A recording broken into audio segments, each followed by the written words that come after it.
প্রথমে আমগুলি মিক্সচার করে নিয়ে দিয়ে দিলাম কড়াইতে তেল, পরিমাণ মতো তেল দিয়ে আমগুলি ঢেলে দিলাম, দিয়ে কিছুক্ষণ নাড়িয়ে কিছুক্ষণ রেখেছি, অনেকখানি রেখেছি। তারপরে একটু শুকাক, তারপরে দিয়ে দিলাম এখন লবণ পরিমাণ মতো দেবে তোমরা। তারপর দিয়ে দিলাম মরিচের গুঁড়ো, তারপরে দিয়ে দিলাম চিনির পরিমাণটা একটু বেশি লাগবে, কারণ এটা আম সত্তা না, একটু তো মিষ্টি হইতে লাগবো।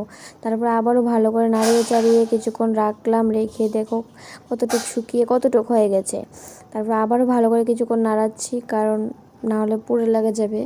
তারপরে আবার দিয়ে দিলাম আমার সিক্রেট মশলা, তারপরে আবারও নাড়িয়ে চাড়িয়ে কিছুক্ষণ রেখে নামিয়ে নিলাম থালে। তারপরে আবার দিয়ে দেবো রৌদ্রতে। তারপরে লাস্ট ফিনিশিং রেজাল্ট দেখো কি সুন্দর আইছে। তো আমি এখনও খাইনি, খেয়ে তোমাদের বলবো, কিন্তু দেখতে লাগছে ভালোই হবে, তো তোমরাও বাড়িতে ট্রাই করবে। তো তার মাঝখানে আবার একটু মাজা বানিয়ে নিলাম আম দিয়ে, মাজাটা বোতলে ঢেলে নিলাম, ফ্রিজে রেখে দেবো। তারপর ভিডিওটা কেমন লাগলো, ভালো লাগলে লাইক কমেন্ট শেয়ার অবশ্যই করবে। Tata, bye bye.